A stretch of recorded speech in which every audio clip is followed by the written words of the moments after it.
gosh, I should have been your insurance carrier. Yeah, I often complain myself. So. I just figured it was, not like we had a bunch of people working up in the air. No, it doesn't change regardless of the project. Really? It's just, yeah. Okay.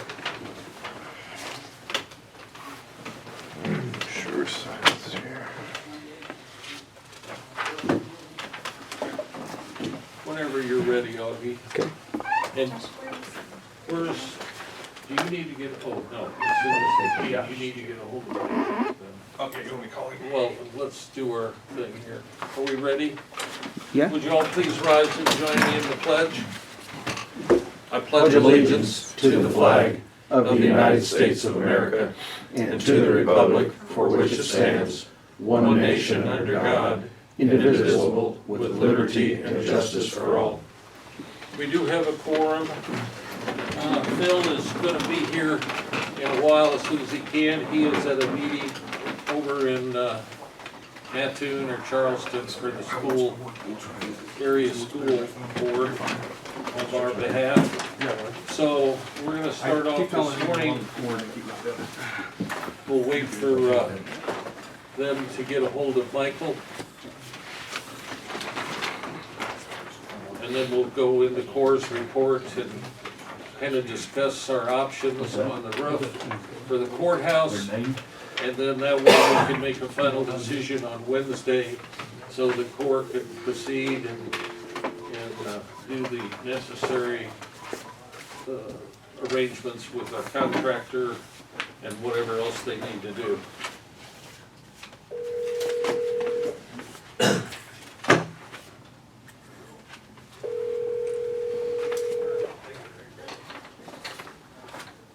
Which number did you call? Oh, I have my phone. There's the yellow. There's two numbers. Michael? Hey, Michael, it's Josh. Does this number work for you? Hi there. Yeah, it will work fine. I just couldn't remember if I was gonna call you or you were gonna call me or It works. how that was gonna Okay, happen. you're on speakerphone, so I don't know. I hope you'll be able to hear all right. So I got you as close as I can get you. So. Okay, good morning, everyone. Morning. Morning. All right, Caleb, do you want to go over what you think you need to, and then we'll ask questions, and we'll let you know where we think we're at, Okay. So Levi did put together the slides. It sounds like everybody's got a copy of those. I think we'll probably just do a kind of a quick flip, but you guys say, hey, pause, question, and just pause us, but we don't want to belabor it if you guys kind of know direction you want to go already. Do you want us to tell you where we're, If that's an easier Do you thing to want- start with, maybe. slate, red, all copper.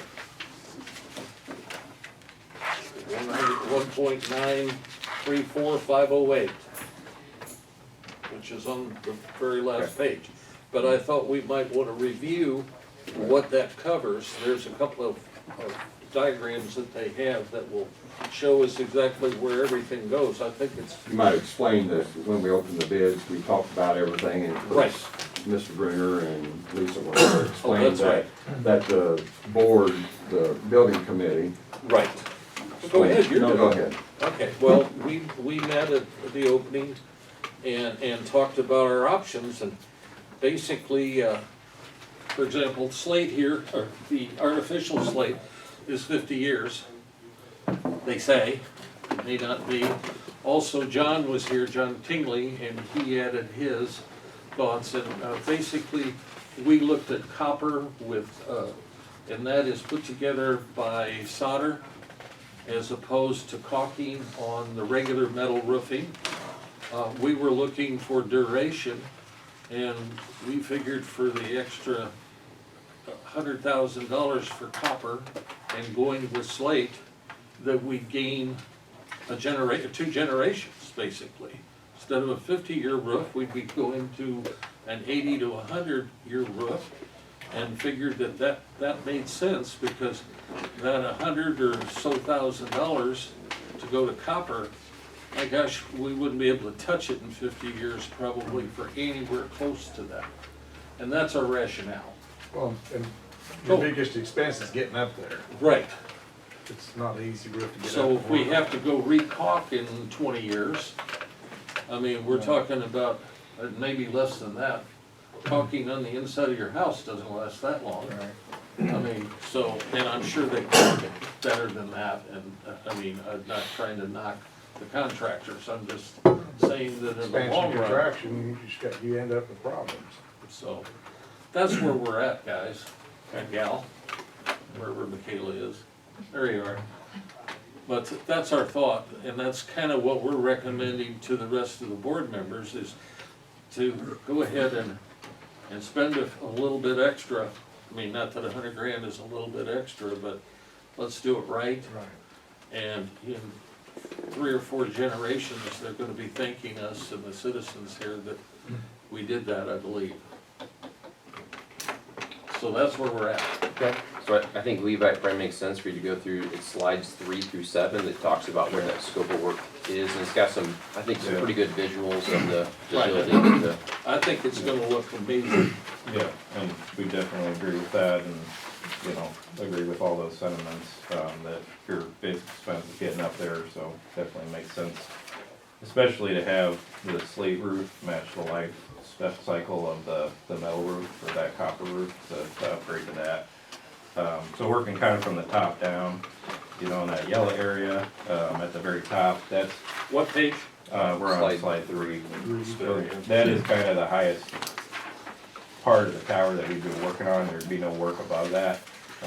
And that is the hardest to get to as well, so you can't, from talking to our roofer, you can't scaffold on top of the roof, that's gotta be accessed with lifts. So especially that's why that was changed to slate. Originally, we were saying to put asphalt on that yellow area, but, and then there's also gonna be a portion that will be copper, kinda on the flat of that.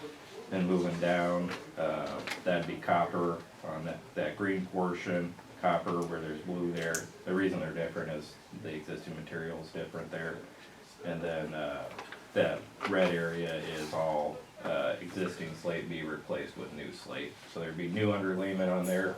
We'd repair the deck, you know, whatever's necessary there, all your flashings, your hips, your, transitions, that would all be kinda included in this.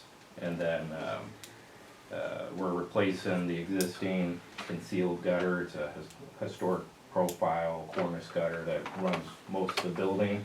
There are a few places that have just like a box gutter on them, which we'll get to in the next couple slides here. And then we'd also be replacing the downspouts all around the building as well. So if you go to the next slide there, slide 4. What will that metal roof be replaced, will that metal roof be replaced with copper? Yeah, so in the base So we're going bed, up, right? That's the base bed is metal, so if you select alternate, that blue and green would be copper. Okay. Then on slide 4, you can see the profile of the concealed gutter. So basically, your new copper gutter would have some wood framing behind that. And so you just see that profile on the outside to match what's existing there. The base bed just has cleaning it and resealing it with flashing to get some more life out of it. From talking to the roofing sub, it's very likely that what that gutter is connected to is been graded, just because water probably has intruded back into the building. So we've accounted for that with some allowances, put some money in for repair of whatever's behind that. Yeah, basically, if you select the copper, you would basically get a new gutter to match that existing profile. You take the old one off, put a new one on there. That's what you're going to do? Yeah, there's Yeah, a okay. diagram that shows you where copper goes later on. Okay. And then the finials, those are sheet metal, so basically we'd take those off. There's some wood framing inside that as well. So we'd take those off and provide a new one to match the existing, so it look very similar, if not identical. But it'll be metal. It'll be metal, Okay. yeah. Not copper? I don't believe so. Okay. Because some of those have holes in them. Right. Okay. And then we also have an allowance in for masonry repairs, wherever you see these kind of, parapet or tower structures up on the face. You can see them on the next slide as well, page 5. Wherever we have vertical joints or need to, you know, replace mortar or caulking on the masonry, that allowance is intended to cover some of those areas, from the masonry restoration standpoint. And then on page 5, you can see kind of where we're replacing some of these gutters. There are some conditions that we're not really aware of, specifically like where the downspout returns into the building. So that's why we still have some contingency money in the project, is to kind of account for some of these conditions we weren't able to completely identify during the bidding phase. I wanted to go back to those, I don't know, this thing here, what do you call that? Finial. A finial. So you're gonna put them in just regular metal and not copper? You think that's gonna look funny? Well, it'll match the existing, I don't know, yeah, we can look at providing them in copper, but that's, Cause there's 4 of them, correct? I believe there's 8. Is there 8 of them? Yeah. Okay. I couldn't- So that's not covered in that overage, or the alternate bid of 55 grand. I know there's 3 copper alternates. There's the you're saying it downspouts. wasn't. I don't believe so, I could double check that, I mean, maybe Michael knows, but, I don't believe that was. So, the piece that. Was someone trying to ask the question? I couldn't. Yeah, Kinda just the barely hear. finial replacement, those were sheet metal, being replaced with sheet metal, and those weren't affected by the alternates, correct? Correct, those were not affected by the alternate. Okay.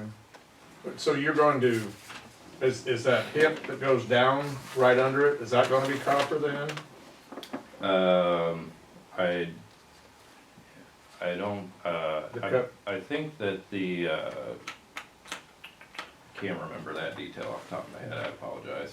I'd just like, cause if that hip is gonna be copper, I think you might have problems putting a metal onto it and connected to copper, you think, or not? Michael, Dissimilar metals? Could you hear that? could you hear us, Michael? I think I hear Andy in the background, but I can't quite. Okay, if those finials are gonna be, just regular metal, is the hip gonna be copper that goes down at the bottom of that? The hip that Those would be the same as the finial. Okay. So if I understand correctly from what Core's presenting on the sheet metal, the gutters, obviously that was the alternate to do those copper gutters and downspouts. And then when I go look at slide 10, no, excuse me, it's 15. So the standing seam metal roof and the flat seam roof, everything that's shown in green, that's all going to be copper as well. Okay, Yeah. That's an area affected by alternate. so you don't feel like it'll look funny having those sheet metal and the rest copper, or, I don't know. I mean, you're, Well, I mean, quite truthfully, the way I intended the copper alternate for the gutter was to just do the gutters and downspouts. So then I wouldn't necessarily be touching the sheet metal and up on the upper part of the roof, because that would have all matched together then. okay. But if what you're going to be paying for the copper does both the gutters, the downspouts, and all the sheet metal up on the roof, with the exception of the finials and the trim, I think you're getting a very good price for that, because that's a lot of copper area, Okay, as it's shown here on your metal roof alternate. So I would tend to agree that, yeah, we would like to, and quite truthfully, I never dreamed you guys would actually be wanting to pay the money for the copper route. Well, go figure, right? So, what's that? Go figure. Yeah, so I would agree that if we're gonna be doing the copper gutters and downspouts and all the sheet metal, that's gonna be copper, that's good for the longevity, but then I also was concerned, how we're gonna be able to afford it. If you guys are planning to go that route, I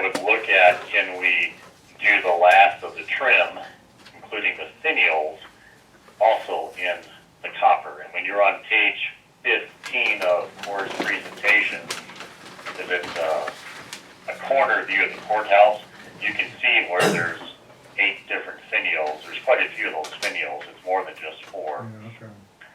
So, if we come in under some of the allowances, that's something we can maybe get those last pieces done in copper so that everything looks the same. Okay. Yeah, So, we, yeah, Well, definitely you look could into do it. part, and- copper, part metal, you have to do one or the other.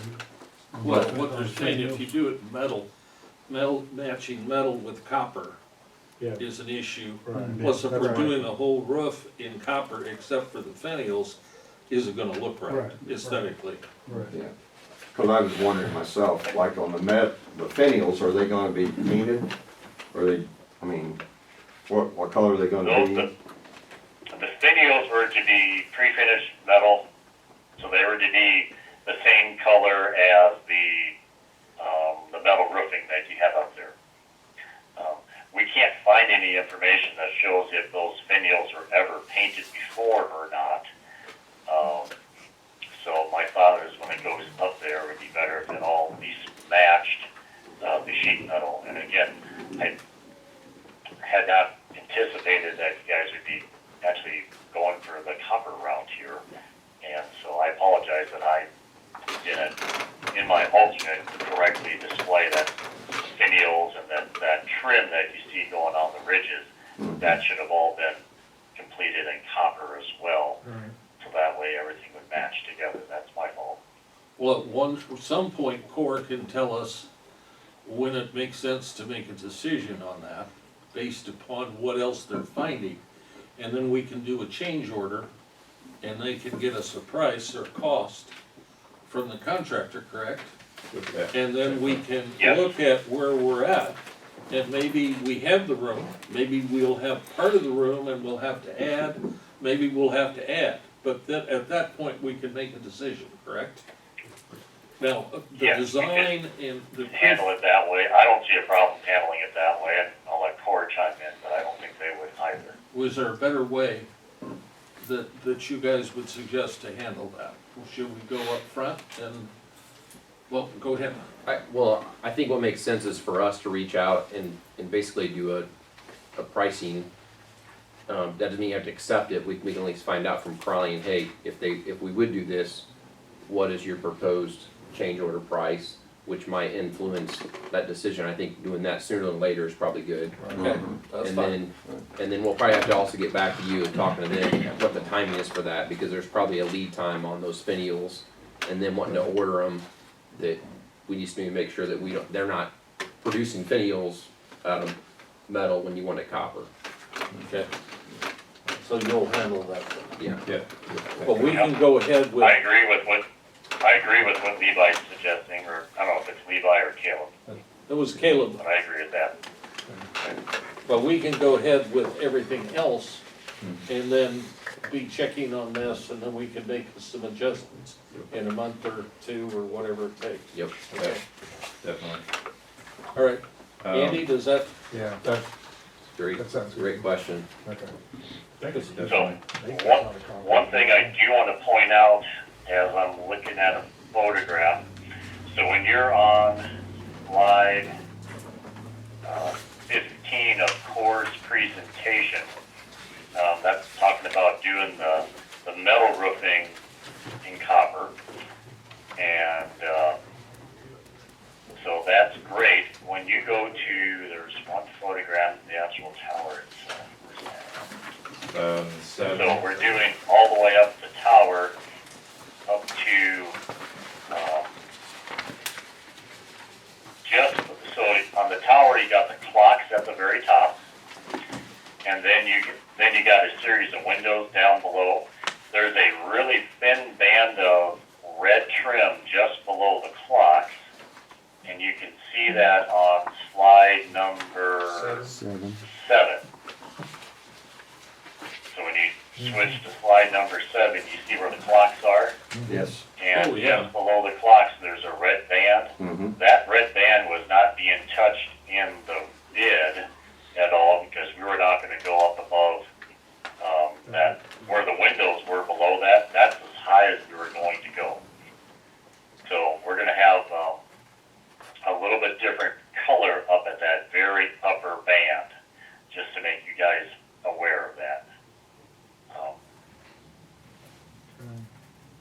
what what's is there that? now. Yeah, what is that color? We think that is sheet metal that's up there. We don't know for sure.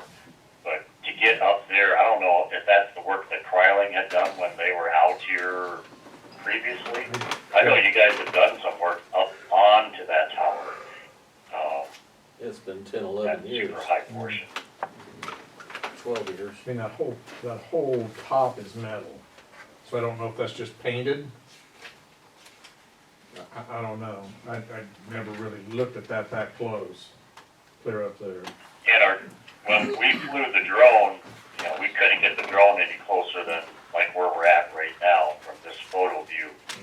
Simply because we can't get too close to buildings because the wind will take that little drone and, you know, smack it up against the side of the building. Okay. So I think doing the copper on those levels is wonderful. That's gonna meet the board's expectations of a long life for the waterproofing, especially because that'll all be soldered together. I'm just seeing that one little band there below the clocks. Okay. Yeah, something that, you know, wasn't necessarily in the scope because we weren't anticipating going up that high. Because it's my understanding that was all done in your last repair when you worked on the upper portion of the tower. The very top's metal. Can you see it from underneath? Or has it got wood decking, or, I can't remember now. I've been up there in that part, but trying to think of the I wood don't think decking, you or can see it just from metal up on. there, your best spot to see that, I mean, unless you want to lean out the window. I'll hold the rope for you, Andy. Trust me. I mean, Carl's pretty tall. He might be able to stand out there and look at it. I don't know. I've never known, It is a red color though, right? And then you've got that little circle above that too. I don't know if that's just a metal insert between the clocks. That's Yeah, painted. it is just. Yeah, I was noticing that metal circle there. It almost looks like that's the same color as that section of metal right below it on that band. Would you ask them if they can remember, or they have any records of what that is? Since they did it? I know that above those, there's an area up there that that has rope accesses. Not that I'm doing it, I don't know why you bring it up then. but it was made so someone could rappel out of that and work on the clocks and stuff. Hold on beer. So I guess we need to take a look at that and address it, you know, if it needs to be addressed. In what way, Carl? Well, Because till we know what it is, we can't, today, you can't do anything about it. oh, no, that's why I ask if they can tell us, go into their records and figure out what they did there. You mean the company 10 years ago? Well, it's the same It's the company same that's. company, Creedmoor. same Well, I company. know, that's what I'm saying. That's what I'm saying, Yeah. yes. We would like to inquire if they would with their records and If show they're them this aware. and say, what'd you do here?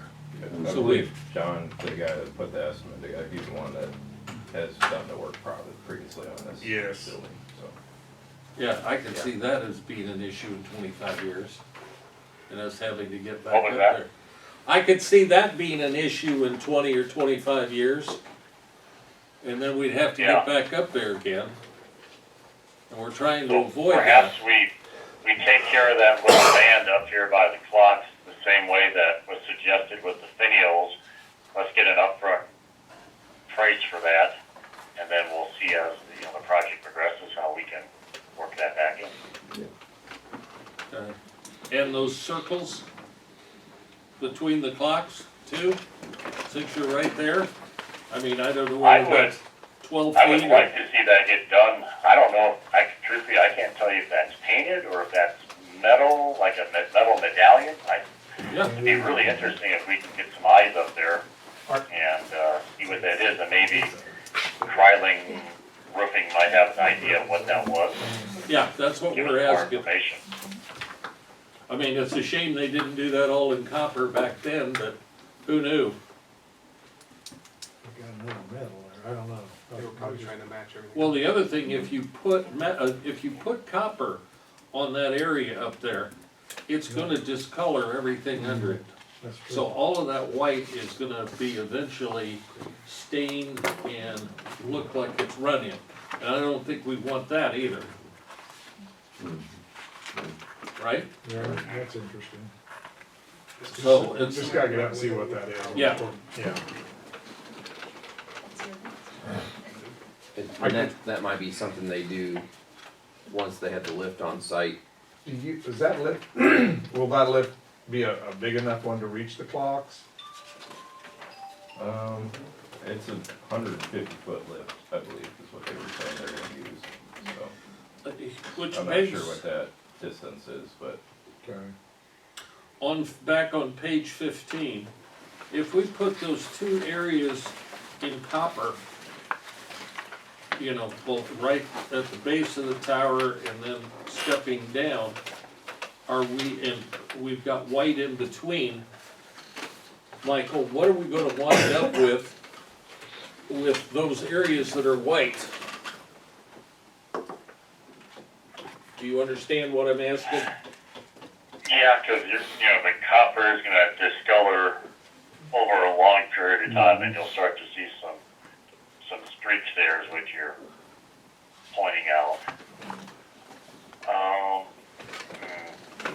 So one way we can handle that would be is if we were to, and there are the way you can handle that is if you can control the water being discharged from it. So right now, those upper roofs on the tower, those have no gutters on them. They just simply run down onto the next roof, onto the main roof. So if we looked at putting a gutter around those, that could collect the water, and then you can downspout it down to on top of the main roof, which is going to be copper. So then you're minimizing the amount of water that's going to wash down onto that white. Now, the gutter itself that we would put around those edges, that's still going to be copper. So you're still going to have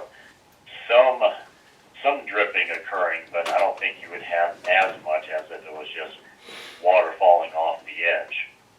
And if we put a drip edge on the bottom of it, that'll make sure the water at least drips and it doesn't wash down the face. It drips and falls away from the face of the wall.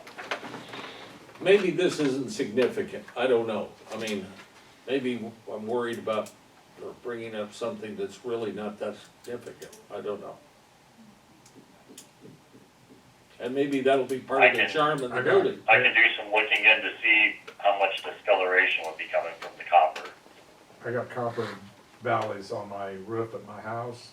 They're 30 years old. And I don't. They're not what you're thinking of. That green. You almost have to put something on it to make that turn green, don't you? I mean, mine are still Yeah, normal. that copper Patina. starts to turn green over the span of at least 50 years. Yeah, it's a long I time. mean, it takes a long time Let's for not- that. Let's not Everyone worry always about looks it. at the ideal green copper look. That takes a long time to develop. What's going to be going up here is going to be more shiny like a new penny. And over the course of 30, 40 years, it'll start to discolor. Some clients, they like to have that green look, and so you can get So, copper that's been acid accelerated, but I don't think we're interested in doing an acid accelerated copper. No. You've answered my question, I just thought I'd ask, because we didn't want to get surprised down the line. Okay, we're good. Okay. So you're gonna go ahead and check with them on the deal. There's also a strip up top above that too, the same thing. There's two strips. I didn't find it.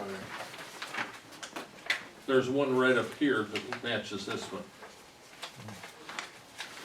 What page were you on, Gary? 7. I was just looking. I mean, one thing to think about, I guess, in regards to the white surface is Oh, yeah. If it's gonna There's take one here. 30 plus years or more to really get a discolored surface on your copper.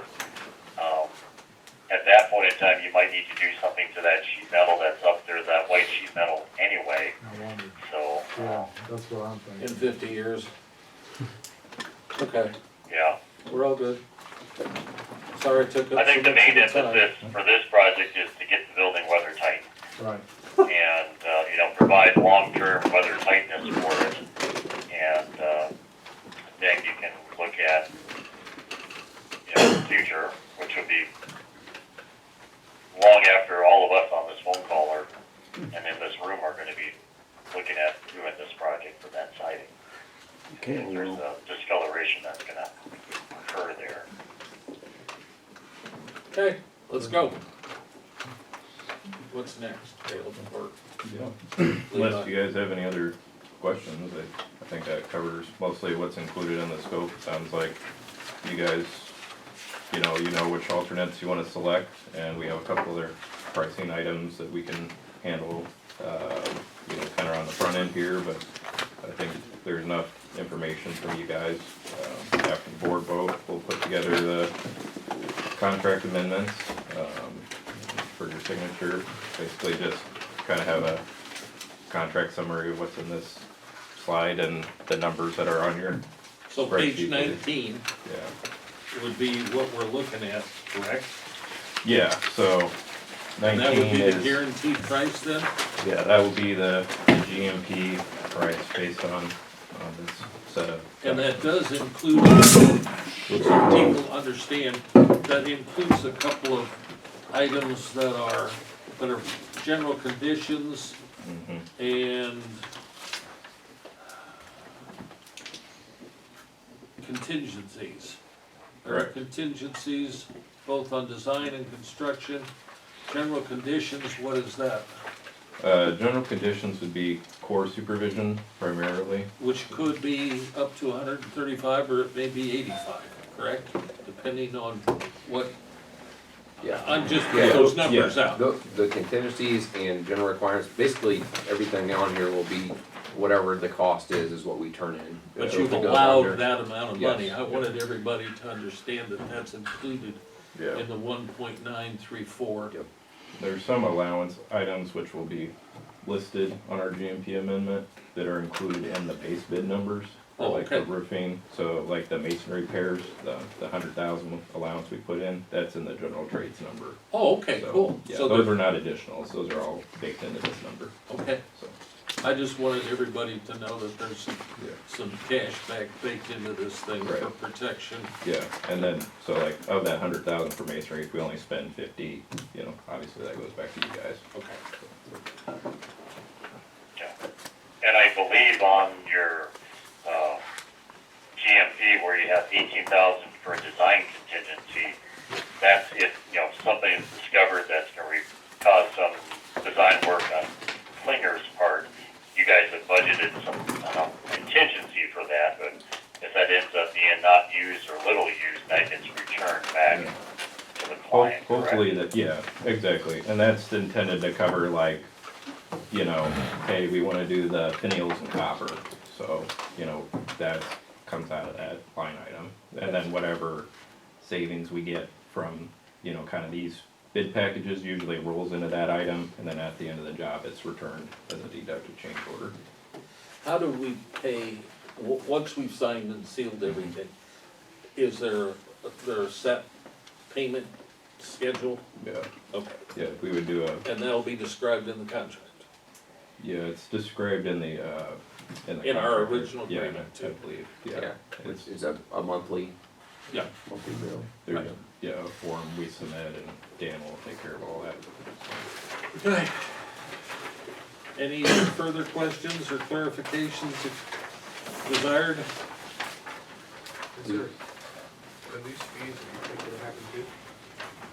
Yeah, well, actually, that's the slide. I wonder if we need to look at slide 7 just to talk Yeah. about what's So not in the GMP, one, two big the things. two big things that are not included currently in this number is Klinger's fees, which I believe you've executed with him previously. Right. And then the asbestos survey and remediation.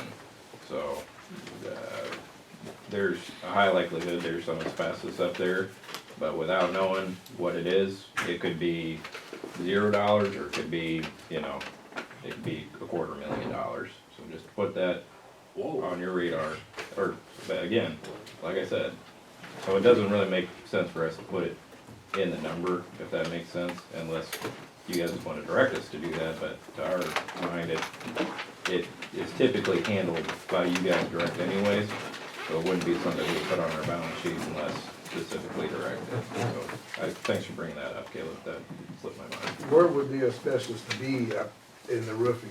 Probably in the caulking material, but Michael would probably know better than I do. But, yeah, potentially caulking or paint previous to whatever 1978 or whatever the date was.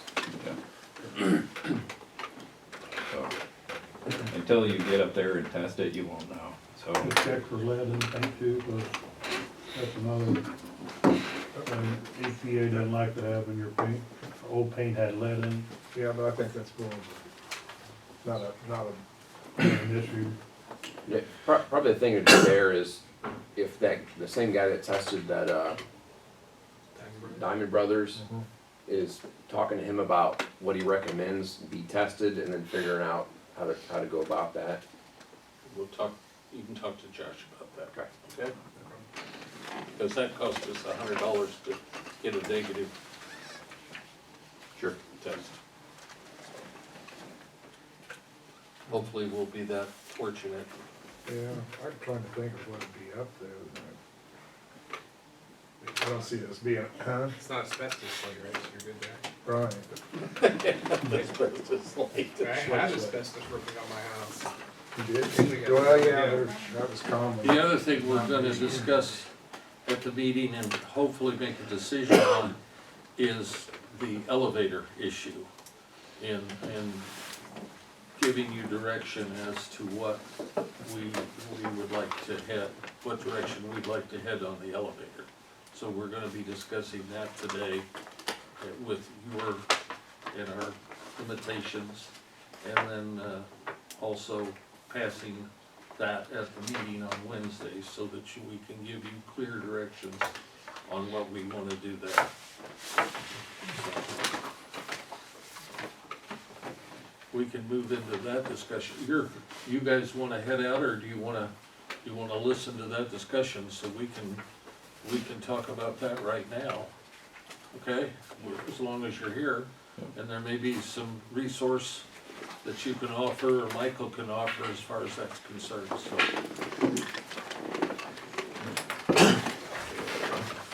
Yeah. That works for me. The building committee did talk about that issue, and then we talked about it, what else did we talk about? I guess that's when we talked about it. Kind of wanted to, actually, we wanted to see what the roof came in. Right. We had any money left for the elevator. One thing you should know is that we've got several $100,000 left of the rescue funds for that issue. I've also, through Josh, made contact with Interstar, and Interstar is willing, depending upon, you know, the availability of funds, and they are available, at least some of them, to go with them, and that we would borrow money over 5 years with them, and then pay them back like we have, like the highway department has done on some of their projects. So we could do that. We also have surplus funds in the general fund that we can use. But, you know, we're talking $600,000-700,000 one project, which is to leave it where it's at and not expand it. And then 1.5 to move it to where it would take away some of the offices, and then $2 million to put it outside the building. Is basically what we're talking about. I So, think I figured that if you wanted to move it inside the building, it was around, I had to figure it out one day. it's here, I've got it. I know. I did too. It's a quarter. Back then.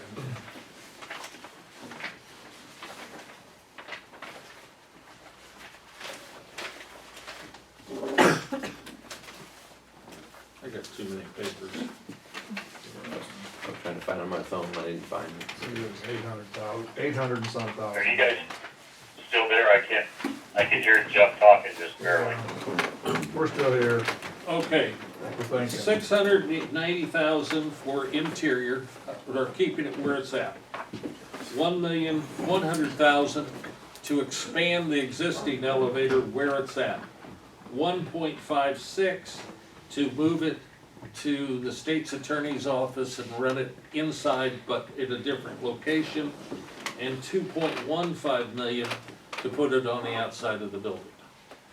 Okay? So, Okay,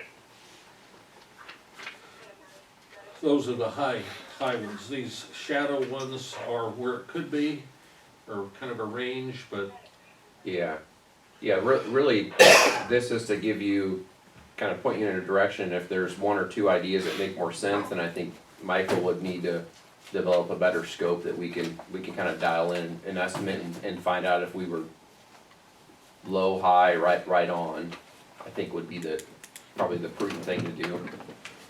So if Yep, there's that's one or correct. two that makes the most sense, or it's just one, that we go ahead and start moving that way, get some more info and get back to you guys. Carl? How much rescue funds have we got currently roughly? 2.43.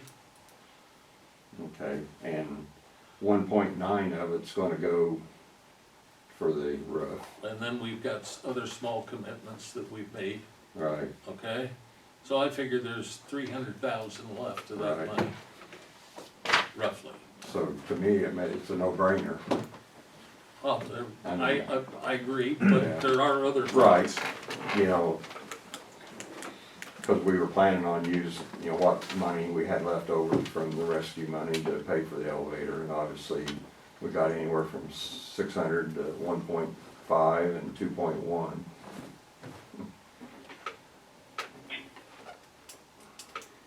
Yeah, I think it was interesting that when the committee talked about it, there was 2 for leaving it where it was, 1 for moving it inside, and 1 for outside. So we were kind of split, and I agree that I like the outside from the very beginning, but it is so cost prohibitive, and at any rate, I don't necessarily for the outside. You like the outside? I do. and see, I saw it as, you could build a core with it, no pun intended, and you could put new johns. I mean, it offered you an opportunity to expand it and improve the infrastructure of the building. And maybe even give you a new entrance, which that courthouse deserves. But then again, you're talking 2.15 million, which poor people got poor ways. Any other comments from other board members? What's our timeline to have the money spent by? December 31st of 24. 24. So, I mean, it'd be ideal to have it designed and put together now, and then be building it out in the fall, in case anything, lead time, I don't know what the order time is on some of that stuff. The elevators, it's pretty long. So, in regards to the timeline for the design and the bidding, that could be ready for fall. Core might have some options that if we know, some of the long lead items would be the elevator equipment. Maybe that's an equipment purchase package that's done earlier in the process before that fall bidding to help with that lead time. I have no idea what elevators are like right now, to be very honest. well, as I understand it, we'd actually be keeping the existing elevator, but upgrade it, That And- the first option is replacing the shaft right? and replacing a lot of the equipment to bring it up to code. Because a lot of the stuff that we've got operating in that room to the west does not meet any kind of code, correct? Yeah, and there's no room around it right now, and so part of that first one would be, we need to build a fire-rated room in there. Right. Remove any utilities that are running through there to relocate them to not go through that room. Right. I know, Yes, yeah, and Caleb is right, that first option is reusing the elevator cab. If you start to move out of there, then you're looking at, a new cab and some other equipment that you wouldn't necessarily have to do with the first option. I know one of the concerns when we were talking about it the other day from some other board members was upstairs, I think mainly upstairs, about improving the looks of the, up there on the third floor.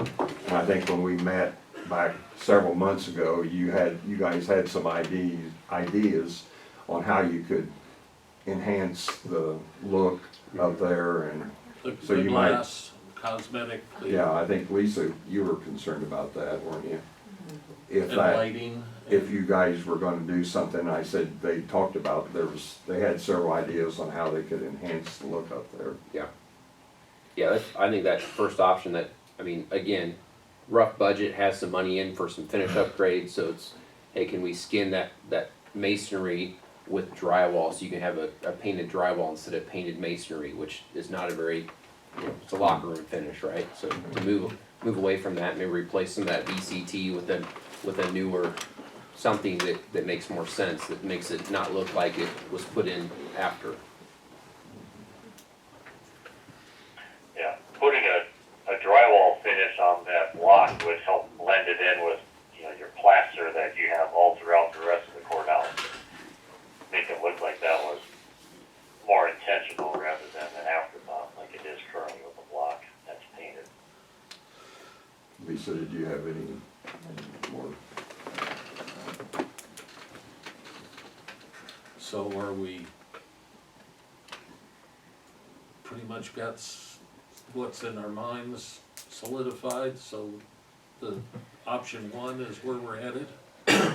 Is there anybody that objects to just simply replacing the mechanics and sprucing up the elevator system and going from there?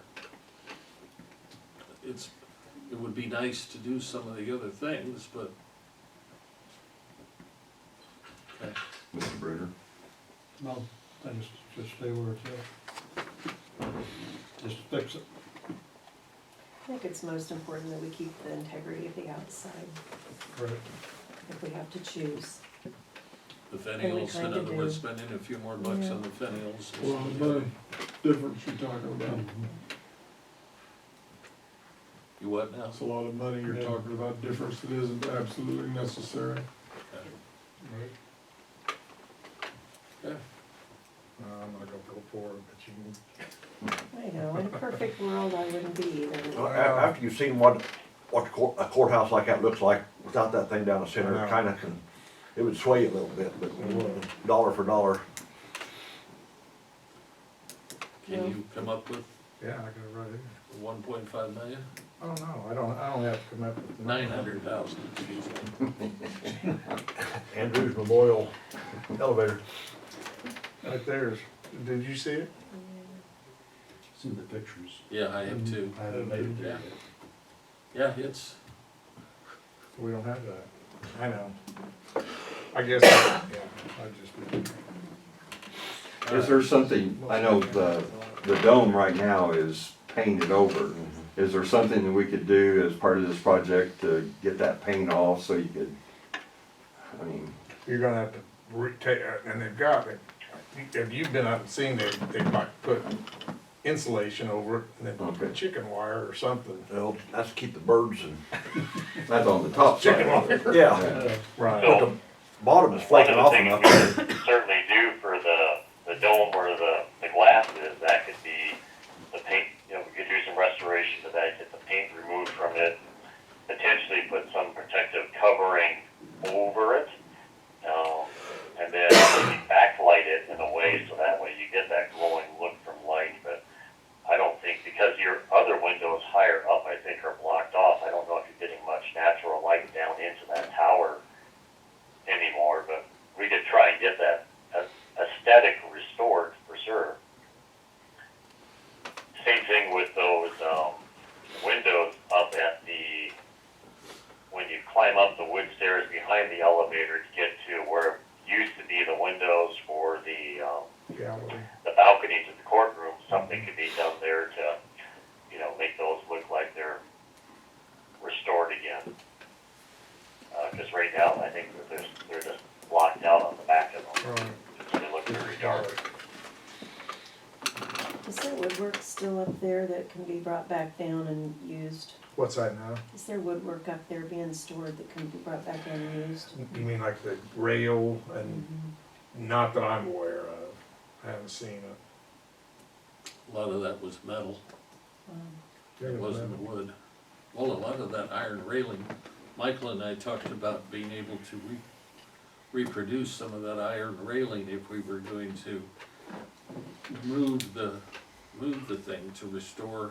I assumed it was wood, cause that one. Isn't a lot of that railing iron around, you know, there where? Jeff, are you talking about that historic photo where those upper roof areas had railing all around them? Is that Yeah. what you're talking about?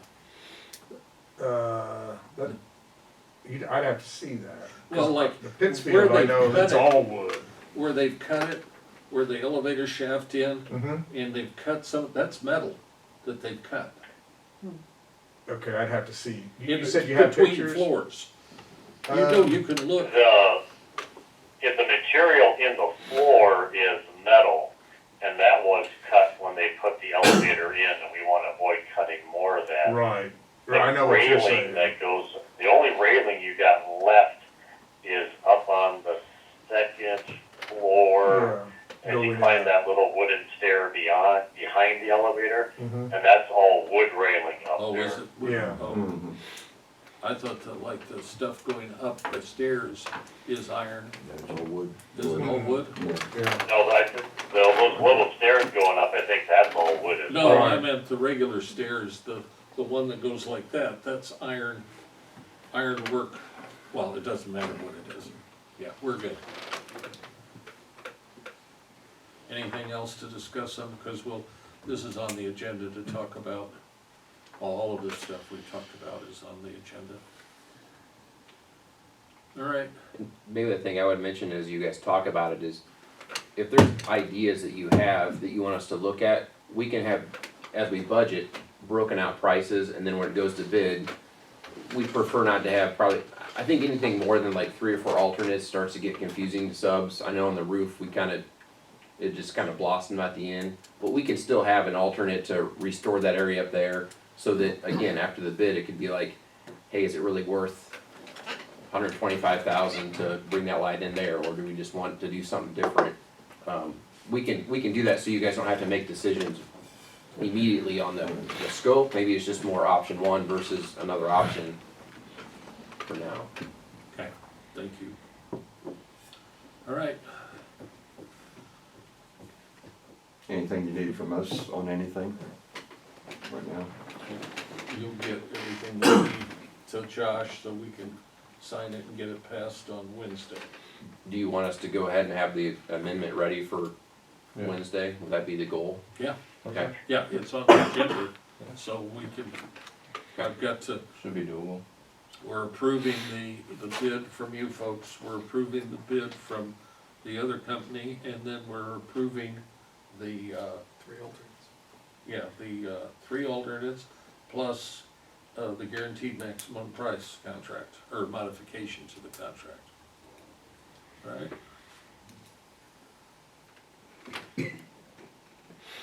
Well, the first resolution includes the original bid and the 3 alternates, okay? Jeff, were you gonna say something? No. Oh, okay.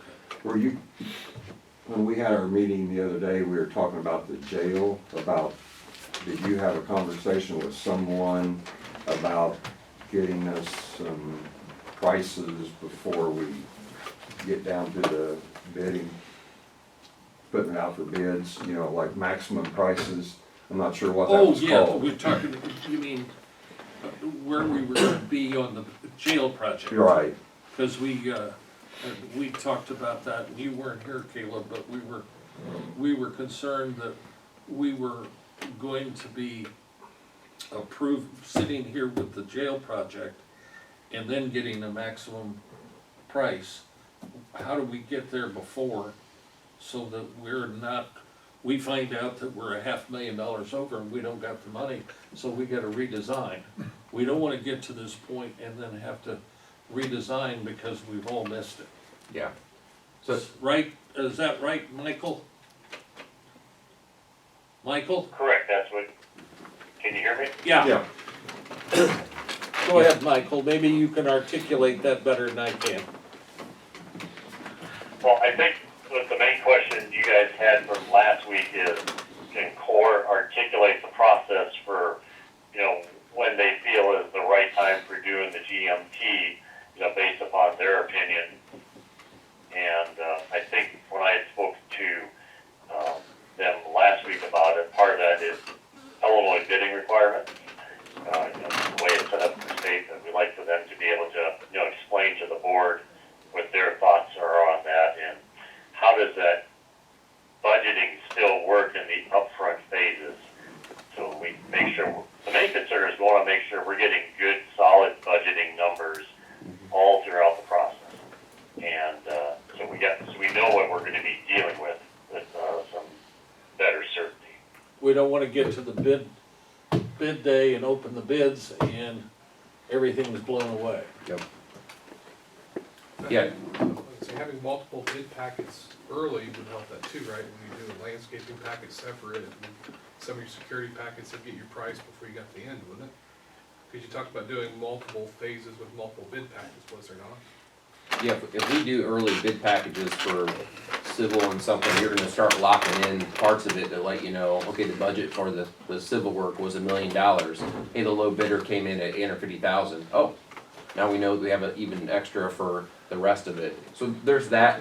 I would say that the way that it's controlled is really, as soon as we get the SD or schematic design packet from Cleaner, that's the most important exercise that we will do is this anticipated to come in on this budget that we're aiming for, and making the changes now and not changes later. And will we go through that process a couple of times depending upon, in other words, say, Yeah. you go through that and it looks fine. And then they actually go to drawings, which is beyond that. Mm-hmm. Would we then look again? Yes, Okay, so that we know that we're still heading in the right direction? correct.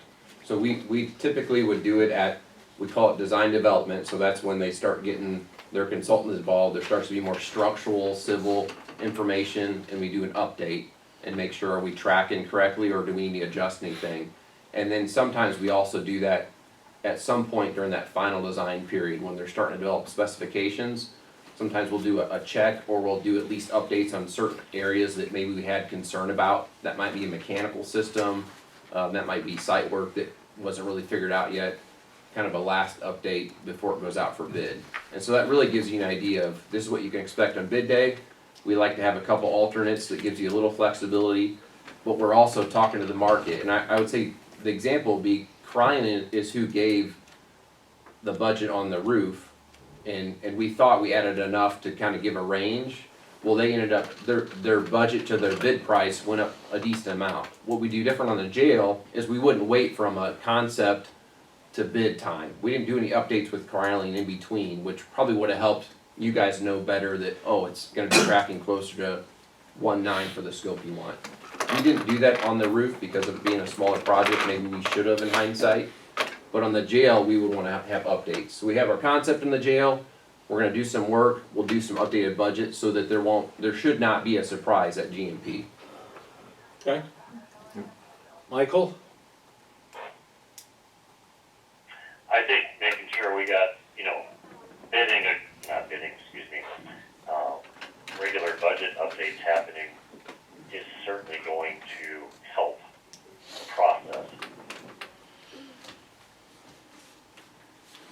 And then as far as, the county, when they would like to be able to see, when the GMP comes through, that's something that, if you guys have that comfort level with the budgeting, proceed that way. I'm trying to remember what the agreement had said between the county and the CORE to that effect, and I don't remember off the top of my head when that was stated in the agreement. It's mutually agreed upon. Yeah, so there is flexibility. There's not a state statute that says you can't sign a GMP before that. But the issue would be like, example again, Cryan. We don't have any control over Cryan deciding 2 weeks ago that they were gonna raise their price over their budget.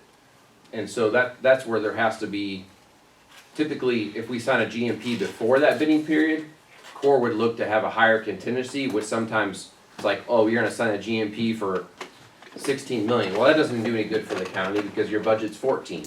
So there's some of that we'd have to work through. If there's a desire for a higher one, maybe that means more alternates, but some way that there's not kind of an inordinate risk on Corps for signing a GMP before we have commitments from basically the people that are gonna do the work, which is after bidding. So there's some tension there, I guess is what I'm saying, but that doesn't mean that we can't do something earlier. Let's see how the first estimates come in. That'll give be us a pretty big good tell. idea. Yep. And if the comfort level continues on a course, then we can mutually agree on something in the future. Yeah. Right, Michael? That would be my thought, the best way to navigate this for all parties concerned is let's see how the budgeting comes through here on this first round and let's, because we know ultimately the construction manager is going to want to budget to this to the best of their ability, no matter what the application is. So I think that will give us a better idea of where we're at, and then we can talk about the frequency of that too. How often do we want to see that get updated? I do understand their point of view about if they have to GMP in earlier, how they're going to want to protect themselves with some extra contingency, which doesn't necessarily help the county out up front either, because then we're dealing with potentially inflated numbers at that point. Michael, how close are we to the schematic to them? Because we're already looking at March here. And, So I should have that ready to send back to you guys. So when we met several weeks ago with you guys, we went through room by room on a lot of things. We've got that information documented into our computer model, and it's been updated. We've made those changes to the roof that you guys had talked about, and we've also, when HMN was going through looking at the detention area this past week, they saw some areas where in some of the day rooms we actually have a little extra room that we don't necessarily need to meet code for the Illinois Corrections Code. And so we're looking at trying to squeeze out potentially about another 500 to 800 square feet out of the detention area, which, as you folks know, that is the most expensive area of the jail. So we can squeeze out some of that buildable area. That could potentially square up the jail a little bit. If you look at the plan for the jail, the detention section is kind of T-shaped, where it meets the booking area and the sheriff's office. That's kind of the wider portion of the T. And so we think we found a way we can squeeze out and rearrange some of the area and get it to more of a square shape, which construction-wise tends to go a little bit easier. And then again, if we're able to work out some of that higher cost square footage, and I'm sure Cord can explain a little bit of that process. They've said before, just taking square footage out doesn't necessarily save a lot, but it depends upon, what's in that square footage when we're taking it out. so how soon are we gonna have that info? Because I thought we were gonna get it last week. Maybe I misunderstood. When is Well, they found where they could cut out the space on Thursday, so Oh. I'm anticipating we're gonna send the draft to you either tomorrow or for sure by Wednesday at the latest, because I want to be able to get it in your hands to get your guys' thoughts on it, so that we can start getting information into court so they can start viewing their pricing. In addition to that information, we have the soil report that's back for the final borings, and so we'll be able to provide that information that gives a little guidance on what the footings and the foundations were found to be. So we'll be sending that information off to them as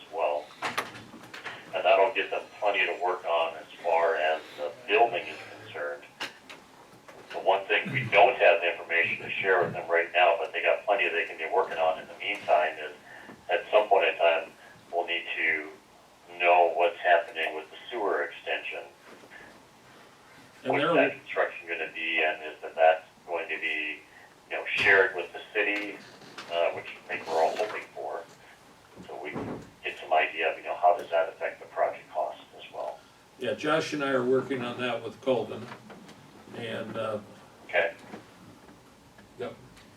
So, we're gonna be talking to the mayor about it this week. We got invited folks to actually finish a full-blown app now for the USDA. So they are willing to fund us. We just have to go through the process of getting the app in. So we would, if we got that in, we wouldn't necessarily have to use any further bonding. So that's, Come out on the sewer project. no, On the jail. on Oh. the jail. Thing. Should we got 10 million in bonds? Right. We can go higher than that, we can sell more bonds, or the USDA will lend us the money for the remainder of the project. Right. Then we also need to talk to Interstar and see where they're at on things. And everything's just kind of coming together. So. Anything yeah, else? there's lots of moving pieces going on, but it seems like it's starting to come together, which is good. And then the Century Network gal is gonna be here when? She's coming here today to look at the site. I'm gonna meet with her when she gets here, so. And we're in good shape there, so. Anyway, that's where we're at. Anything else that folks, okay. Then we'll move on to other parts of our discussions this morning. So we really appreciate Cor being here, and it was very productive. Michael, thank you. And imagine you have a few other things to do, so unless you wanna listen to the rest of the meeting, or maybe he's No, I think I'm good. Thanks for allowing me to call in and be part of the discussion. It was good to, can't say good to see all of you, but good to hear all of you. And we look forward to getting into the construction on the courthouse road. It's really exciting to see that project move forward, and ongoing work here at the jail. So thank if you. you don't have anything else for me, I'll sign off and say goodbye to everyone from the county and goodbye to everyone from Ford. Hopefully you Michael. can get that to us by Wednesday so I can distribute it to the folks, okay? Thank you, Will do. I'll be making that call next week. thank you. Bye-bye. Thank you. Goodbye. Good to see you all. Thank you. Thank you. Enjoy the weather. Oh, man, no kidding. Yeah. Makes you wanna move the table outside. Anyway, No, I don't think, Not quite yet. you know, it's gonna be worse tomorrow. Yeah. It's gonna be worse. 40? 40, 40, yeah. Close tomorrow. Sure enough. It's about time. I'll give it another meeting. did you have anything you wanted to say to the board? Nothing outstanding. I did have a couple new things to your report that I'm just gonna highlight real quick. The times for the month looked really good, better than average actually. Our dispatch in or out was averaged about 46 seconds, so I'm pretty happy with that. And all the rest of the times looked even better anyway. I added classes taught because we are expanding our EMS education department. We're doing a lot of community education, whether that be emergency medical responder, EMT, first aid, CPR. We're expanding that, not just Edgar County, but we're going into Clark, Douglas, and Coles now, teaching classes, so we just keep getting, our education department is getting huge. So that's actually a core measure of mine, is how many people can we teach CPR to this year? One of my driving factors is resuscitation, and the more people we can get trained in CPR, the better it is for everybody. So we'll start reporting those classes taught. We did 7 in January, 9 in February. Those numbers seem low, but I mean, you're averaging out at least a class or 2 a week, so it's pretty busy. I added 2 new quality indicators down at the bottom. I took off our innovation success rates because our numbers weren't crazy high, and we're actually doing pretty well with them. So instead of reporting 100% every month, it doesn't really show you guys anything. Again, one thing I'm really passionate about is resuscitation.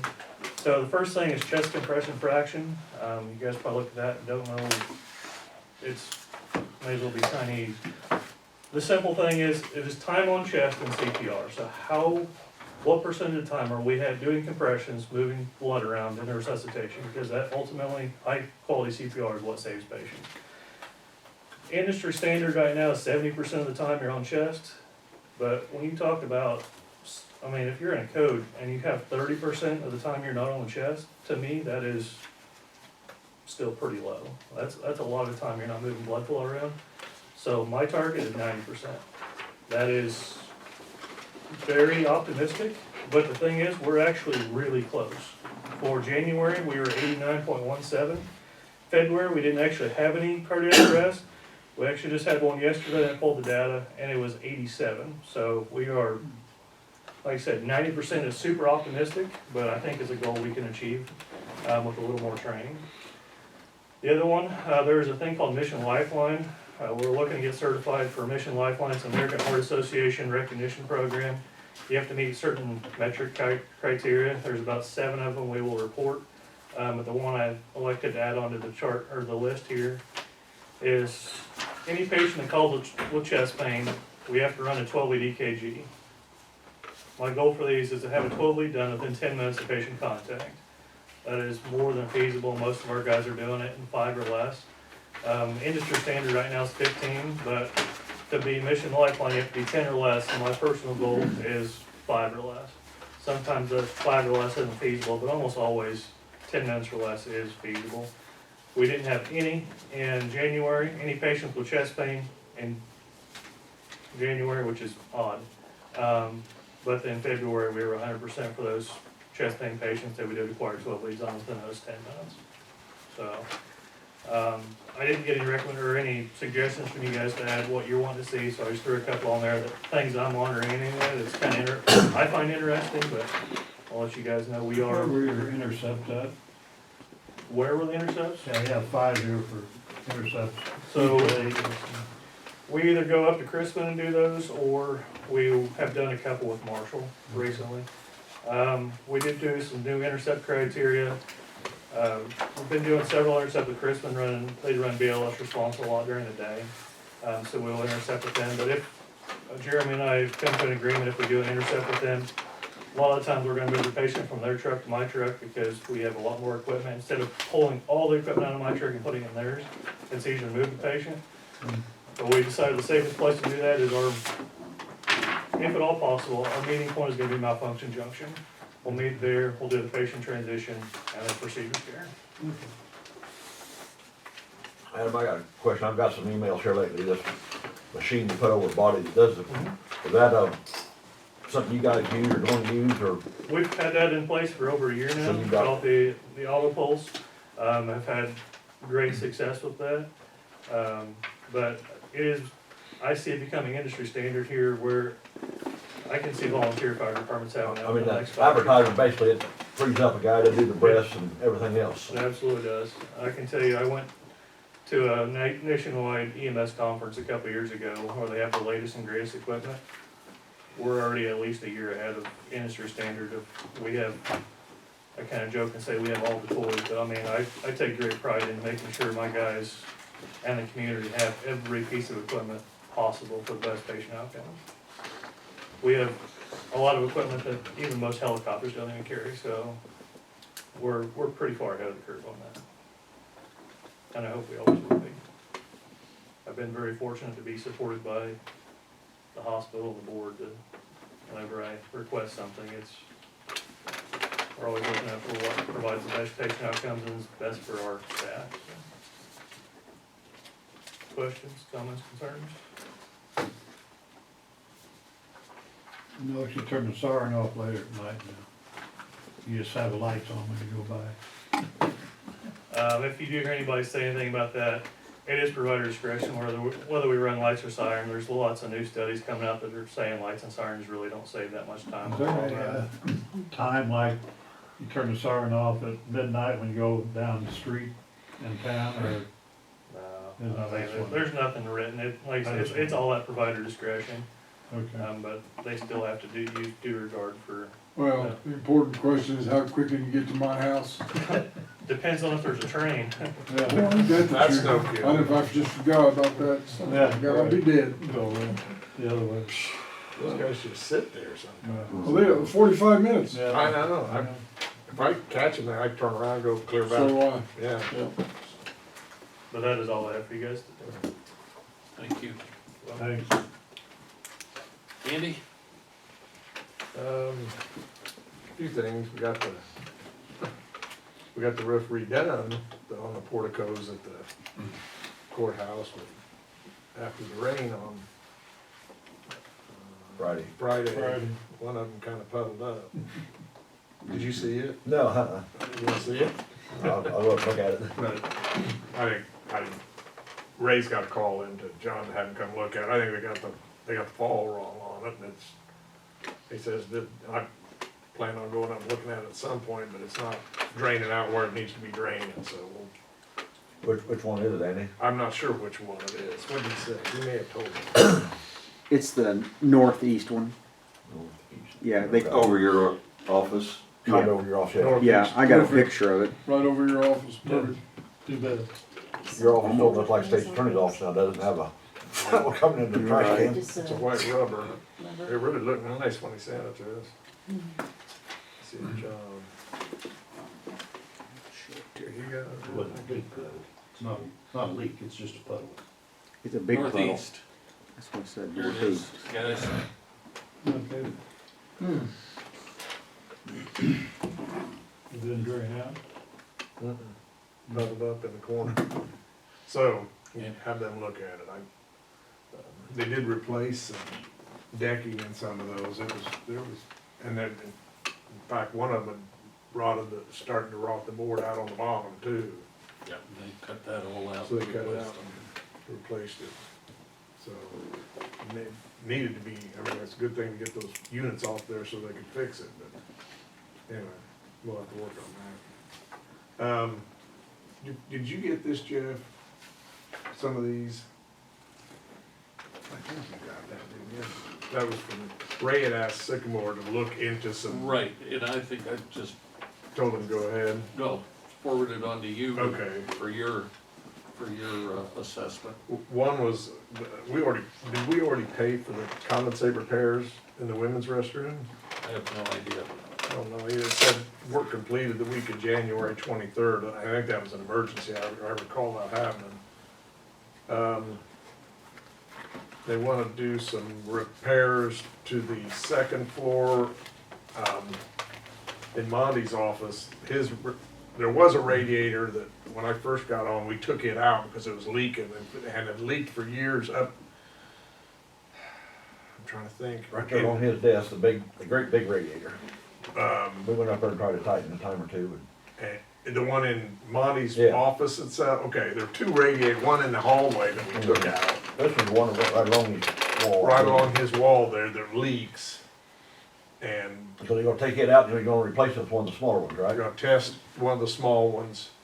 And if it, I mean, we've got radiators sitting down in the basement, so we find a good one we can put in there, replace that radiator. And I'll pass this around, they want $2,600 to do that, to replace it.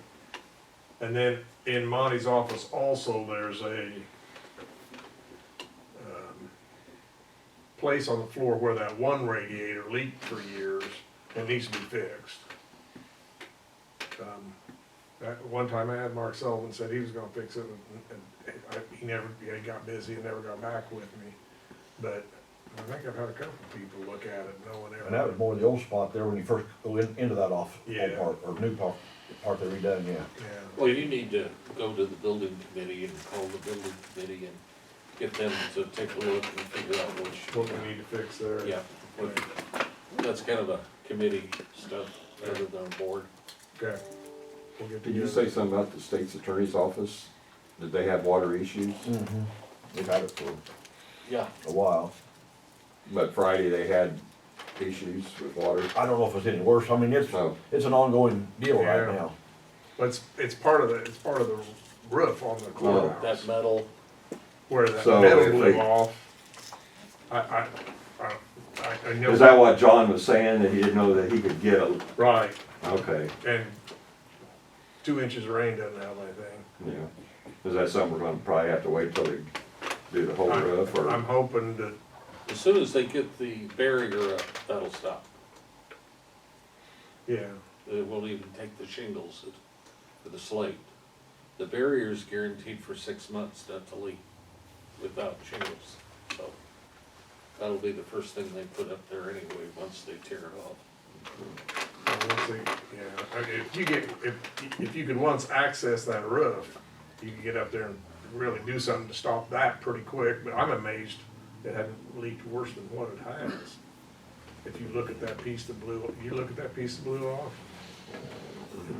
I don't think so, I haven't. Go stand over on Pyramid side, Pyramid side and look up there, there's a whole big sheet, I mean, you can see the wood underneath.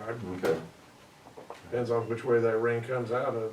If it comes out of the wrong way, you're gonna get some water in there. So, but getting, that's why I think it's worth it to spend a little bit more money on the roofing material, cause getting up there is that's the hard part. So, I feel like I'm missing some other things, but that we'll get together with the buildings and grounds and see what we think about it. Well, we've also got the annex building roof approval for Duralast is on the agenda, and then they'll get started on that. That price was in there, wasn't $124, it? Okay, but 12 of that is for contingency, okay. okay? That's ready to go. So we're putting on a few roofs here and there, aren't we? That's the number one thing for a building to go down is the roof. Yeah. Make sure it's in good shape. So, Any questions? Dan?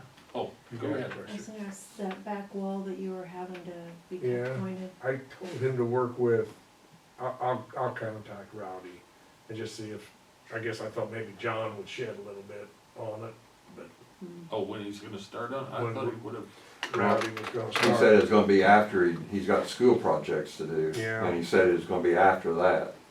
So it sounds like summertime. And it Okay, wasn't so- critical anyway, right? but see, then we heard since then that he was gonna be working on ours because ours was more accessible and the least muddy. Okay, I You're hadn't heard talking that. Rowdy. Rowdy, versus- Yeah.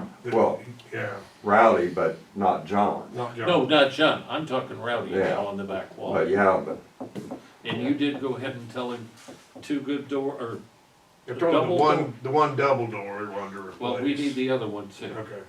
I- Now, we what took- do you, well, that's It's another buildings a, and it's gonna be a grounds. passage, we So, need to have it A locked. good entrance. Yeah, door. for ESDA and so forth to come through. Okay. Well, let's put it this way, if we don't wanna improve the side of the building for parking, I we're think probably not gonna be able to put ESDA in there unless we put a decent door in there. Right, and I think it's, I mean, you could almost, I mean, I wouldn't develop it too much, but you could make it pretty nice back there if you don't need a dumpster that size once you get No, people back in well, there, so, remember Jimmy's gonna go back there and tear out the concrete, yeah. they're gonna put in a subsurface and then they're gonna surface it. And if you, the So I put sidewalk a- over time has, Right. has, It's it's moving. tilted toward the building, which channels the water down into that building. And did you, not intended to you, we were gonna see about getting, the county the county highway uses a tree service. Do we wanna get The county highway uses a tree service? our county? Josh, Okay, yeah, they have a relationship with somebody, okay, so we need to get them on that. okay. I'll talk to And them remember, and see you if were we get gonna it talk done. to the folks to make sure everything. I know we was- talked about getting somebody in there to do it, but okay. Well, Didn't I mean, realize- we need to, We didn't, so, we need to schedule a building and grounds. right. yeah, we will. Either this week or next week. I'm out of town Thursday. Thursday, Thursday, I'm out of town. you're out of Friday's town not, Thursday. so So it'll be first part next- of the week. First part next week. Yeah, Yeah. We'll talk about it Wednesday. Yeah. okay. Everybody can look at their Just- calendars and figure out Come in maybe with- sometime next week when would be a good day. okay. Dan?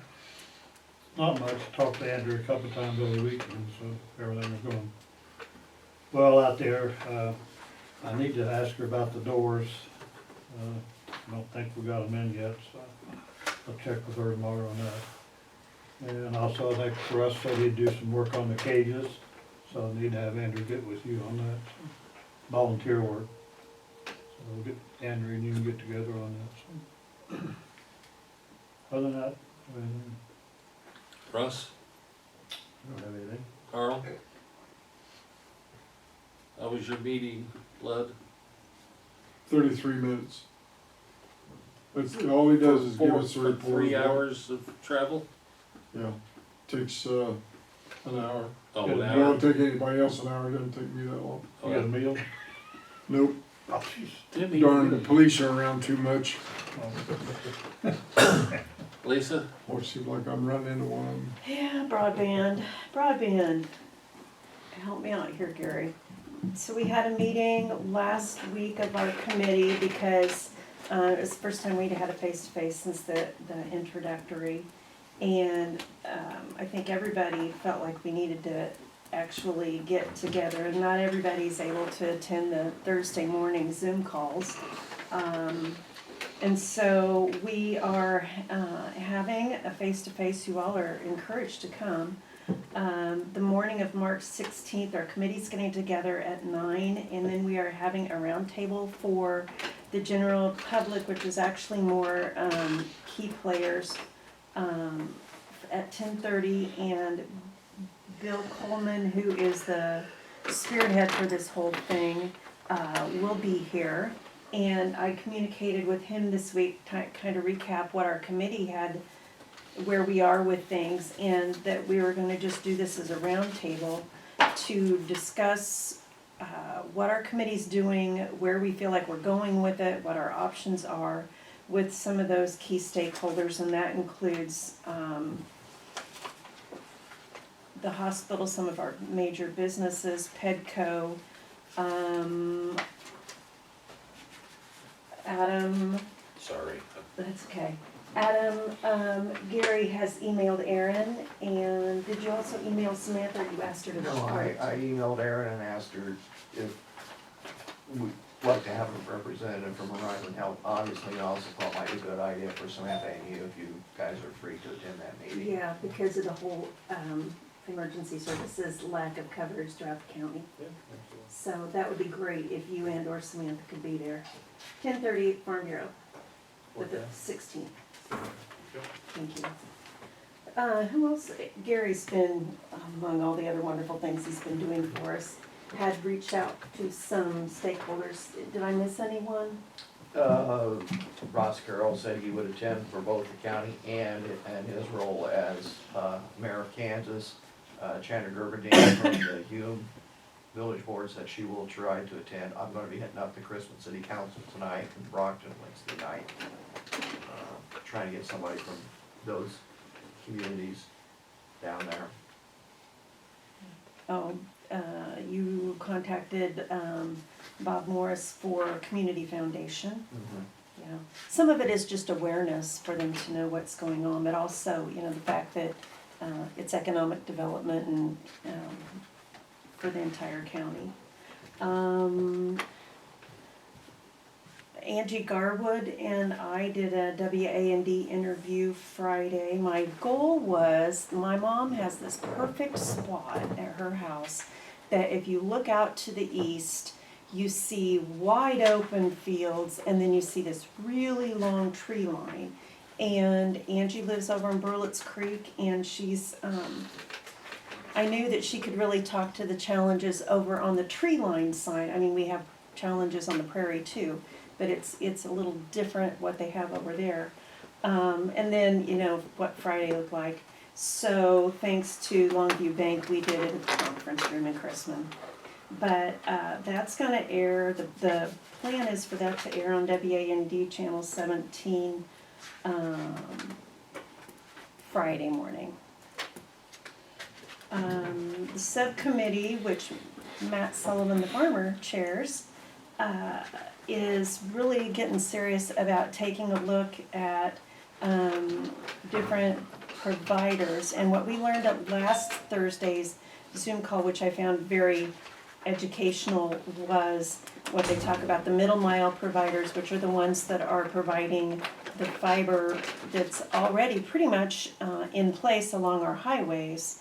But then what we will probably be focusing our time on are the final mile or the last mile providers, which are the ones that we're trying to talk into getting off the highway and tying in and going out into the countryside. And how that would happen, you know, there will be towers in this endeavor at some point. But that's what Matt and Tim Hansel and Terry Sullivan, that's that committee, they're gonna look at. We did have an addition this month of Jacob Roskavinsky, who has the mill over at St. Bernice, which is the wedding venue. And he's tied into the St. Bernice side, and so he's talked about his efforts to get internet service to his place. Because you gotta have it, you know, you gotta have it for the business, but then you also have to have it for during events, cause it's just it's more than an expectation, it's a requirement. So it's been good to have him on there, cause he provides a different perspective and his knowledge is different. Anything else I need to add on that, Gary? It's too early to say what the final look will be, and a lot of it will depend, of course, upon what contractors or companies wanna come in and do stuff. I don't think necessarily it's going to require towers, because there is the option, Hancock County, which is one of the 5 counties that the Soybean Association is funding to help do these studies. Their telephone co-op, which serves 4 counties, just got $18 million from the US, from the feds, to put in fiber to residences, all residences. So that's an option. I mean, that's, How big is Hancock? I don't know, but I mean, it's 4 other counties in addition to them. So is that something that possibly will come here? It could, I mean, That they would put fiber? it's conceivable. I mean, Minnesota has certainly, made that push. Their legislature says if you're putting in internet, it has to be fiber, it has to go everywhere, to every home. And one of the, ladies that came in to get the paper survey, that we're having the paper, because her internet is so terrible, she can't stay on.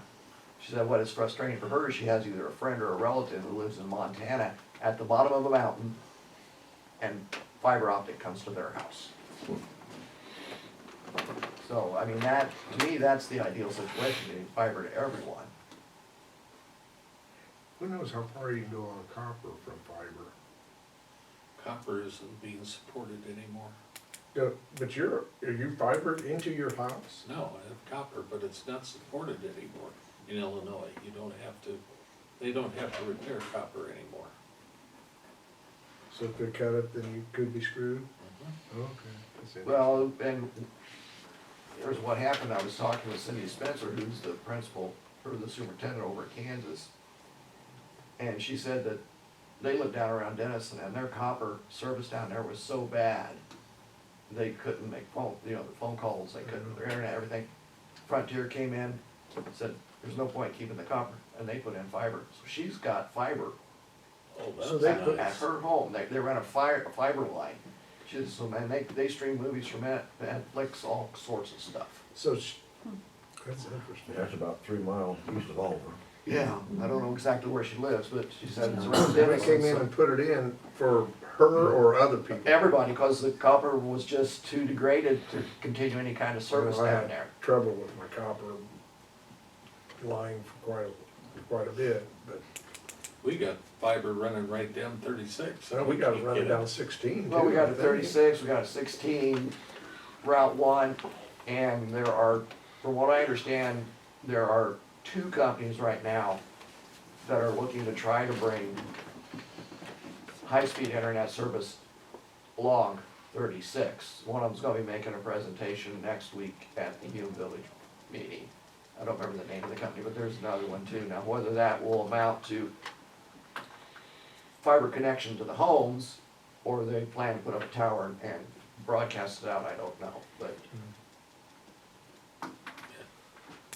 So there's lots happening that's going beyond what the committee's doing, because the private sector is seeing, we better be jumping on this while the federal money is available to develop and go in and do things. And one of the things we talked about at our meeting the other day was where does this, our committee ends as a committee May 4th. So where does this go from there? How is this, is there any centralized mechanism for any of this, or does it become the Wild West? We don't have an answer. Public Health Department, Jeff and I met with Monica and Rodney Wolf just for a lunch and a chat last week. It was good because Monica and Rodney don't know each other. And so it was good to just talk about things. Jonathan, as you see, Jonathan Burns is going to be joining, and I am thrilled about that. And he and I have had some conversations on that topic, and I had shared with you as well that Illinois Department of Public Health is strongly encouraging through funding to get health departments on board with public health or mental health issues. And my concern was just that resources are stretched thin, especially on the human resources side. And we want to make sure that there's not a duplication of efforts and that the best people and the best resources are where they need to be. And so I think having Jonathan on our health board is going to be a very good thing to help make sure that that happens. Wind and solar.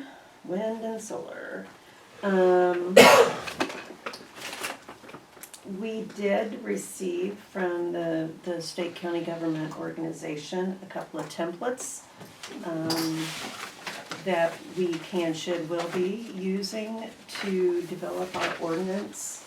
And then Jeff and I were talking about, do we think we can still put in our emergency services and our title portions? Because it doesn't say you can't. So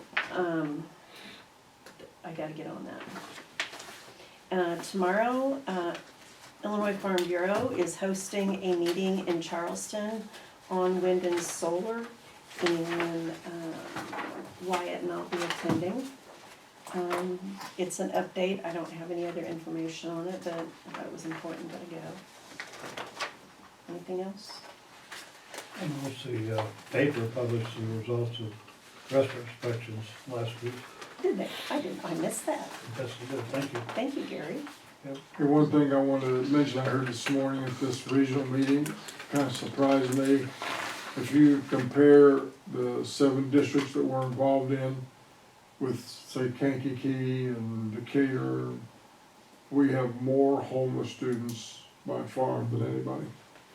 I didn't, Yeah, it's amazing. It really is. I can't believe that. It's amazing. Do we have more, or do we just have the best We have more. persons involved We have in more. identifying? Truly, we do have more. They have to identify these things through the state, it's required. There's an organization that does that. When you say we do, you mean This, Harris, no, Edgar this County? ain't this county, the counties we're in. Okay. The 7 Coles, county area. Cumberland, Douglas, Mm. Clark, there's 7 of us. So we have a lot of I couldn't believe that. It was students now. I mean, it isn't, a homeless student isn't just a student without a home. There's all kinds of qualifications you have to have before. One might be if you're part of a family and you got 3 families living in a 2-bedroom home, that's homeless for anybody there. That's where they qualify. That's just one thing. There's a list of them. So it isn't just somebody sleeping on the streets. So And this has nothing to square do with feet per adults. person, yeah. It's just school-aged children. Kind of surprised me we have that many. I was shocked when they said how many free meals they were putting in Clark and Edgar County. It just, Right. in the schools. It's a bunch. Well, I came from Pike Central and 80% of the kids there were free lunch. Is that way everywhere you go? Poverty, 80% were free lunch? yes. You're living over there, that's where I'm from. And I don't know what it is here, but it's fairly high, I would guess. If not that high. I'm in that school.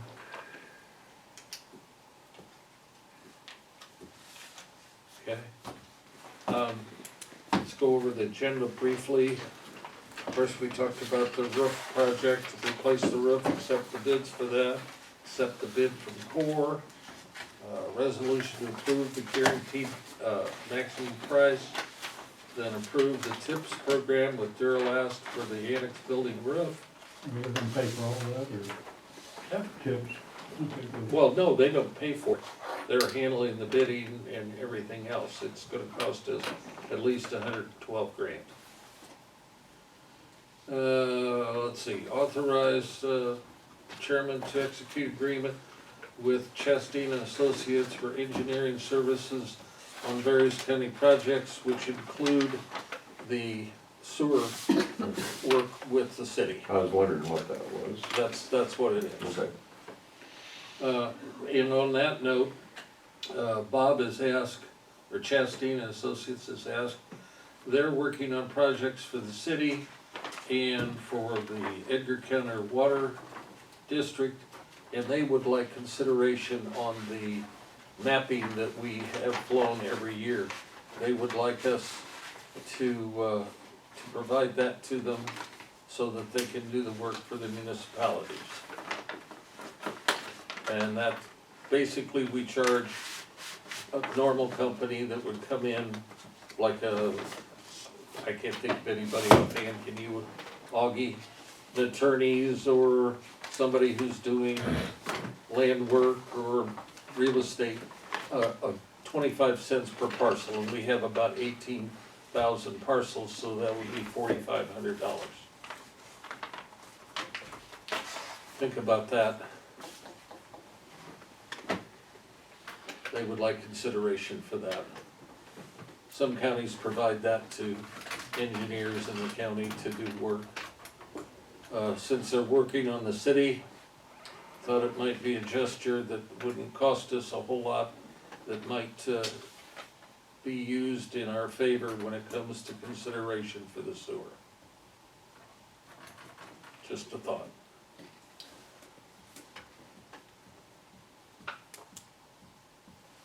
Any comments?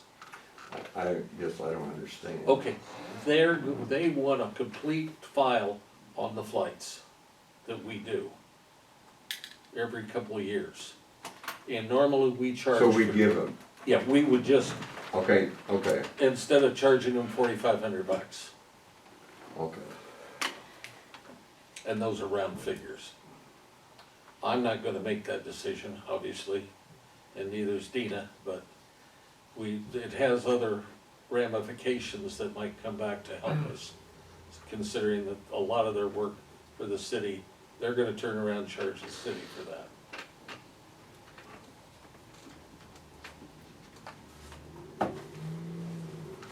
Okay? So do they presently pay for that now? Well, they haven't paid for anything, but, Okay, so they don't, I mean, you said They're- $4,500 was mentioned, but, well, that's what we would charge them normally. okay. That's our ordinance, or I mean, we have a set. But if we wanna cooperate with the city, that would offer that That service to to them. them, right. Okay. Anyway, I bring it up, so we can decide on that, let's see. Then we have the purchase of not to exceed 6 block safety Falcon cameras for the county. You have a thing in your packet, plus I've provided you with this that shows where we would place those cameras. Go ahead, Carl. Well, that is the company, I think that company, that's what they, That is their drawing there. Right. but that's, I'm just, we don't have to go by that. We had a meeting the other day, the sheriff was here, the detective, we talked about that. We decided we would do 6 because Hume and Chrisman has indicated that they're gonna possibly buy one Possibly each. Brockton. Possibly Brockton, I think Kansas got Kansas 3. decided 3, the city is gonna go with 5, so we decided 6.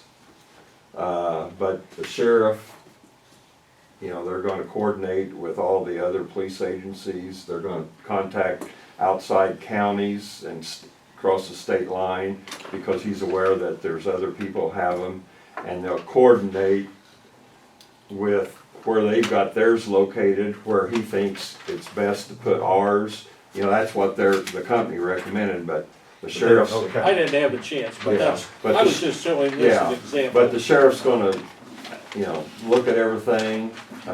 You know, we've got certain areas of the county that are higher crime rates, you know, higher crime. Possibly going on. one of our units will be a portable unit that we Right. can move So, around. yeah, some of ours will be portable units, so, you know, you're not locked in a certain area, and he can move it, you know, if he's having problem areas, you know, if he, at his discretion, he can move them to different areas to take care of some issues, so. And it's a 2-year You're commitment, not buying them, you're renting them. No, correct, we're not buying them. You don't buy I mean, them. we are buying them.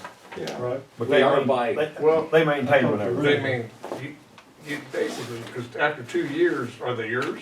They go, No, if we do away with them, they come get them. they come get them, so Yeah. we're leasing. Each camera is, what, 5,000 for 2 years total. 5750, including installation. Installation, right. Right. And then, you know, at that point in time, we can, you know, the sheriff can analyze, you know, the results of it, and, you know, if he feels like it's worth doing again, we can redo it, but if not, then we're done. Oh, did you see what they look like? Was you at that meeting the other night? You were, weren't you? Yeah, I was at the meeting, so. Yeah. It's in your packet, Yeah. that thing. Okay. I thought he said you rent them for like 2,500 and it's going up Per to year. 3,000, you say middle of the. Yeah. After April 1st. Right. Right.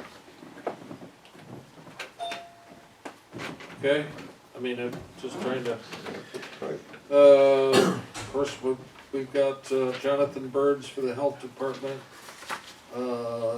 Jonathan's gonna be at the meeting to make a presentation on future projects for HRC and our possible involvement. And then we have discussion and action on the courthouse elevator project.